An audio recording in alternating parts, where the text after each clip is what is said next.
आज जब मैं लाहौर से टेक ऑफ करने लगी तो मुझे पायलट ने आके कहा, क्योंकि आज लाहौर में बहुत ज़्यादा फॉग है, तो मुझे पायलट ने आके कहा कि हम नहीं जा सकते, हमें थोड़ा इंतज़ार करना पड़ेगा। तो उन्होंने कहा आप ये जो वेटिंग लाउंज है यहाँ पे वेट कर लें। तो मैंने कहा कि मैं तो वेट नहीं कर सकती, मेरे बच्चे वहाँ पे वेट कर रहे हैं। तो जब मैं हेलीकॉप्टर में बैठी, उन्होंने कहा कि अभी फ़्लाइट नहीं जा सकती, हेली टेक ऑफ ही नहीं कर सकता, इतनी सख्त धुंध है। उनको कुछ मीटर्स की विजिबिलिटी चाहिए होती है, तो 800 मीटर्स की विजिबिलिटी थी, बाकी नहीं थी। तो मुझे उसने कहा कि मैंने कहा आप उड़ाओ हेलीकॉप्टर। उसने कहा कि बहुत बड़ा रिस्क है मैडम। मैंने कहा मैं रिस्क लूँगी, लेकिन मैं अपने बच्चों के पास जाऊँगी।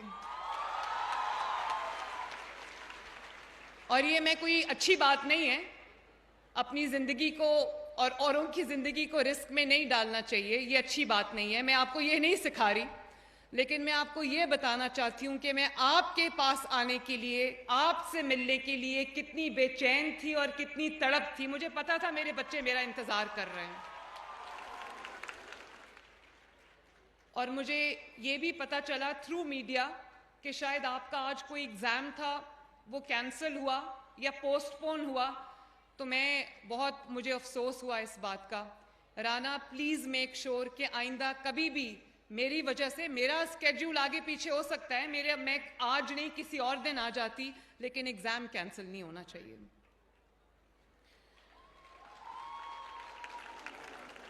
और अभी मुझे डर है कि जब मैं घर जाऊंगी ना, तो मुझे नवाज शरीफ साहब से, अपने वालिद से डांट पड़ेगी, क्योंकि वो वालिद हैं, अपने बच्चों की सेफ्टी का सबको ख्याल होता है।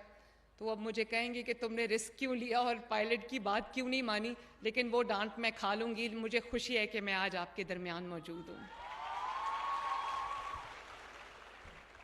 और मुझे ये भी खुशी है, अगर मेरे पास 2 चॉइसेस थी कि मैं इसको लॉन्च कर देती लाहौर से और बच्चों को स्कॉलरशिप्स उनके यूनिवर्सिटी में, उनके क्लासरूम्स में घर बैठे बैठे मिल जाते, लेकिन मैंने सोचा मैंने खुद जाके बच्चों से मिलना है।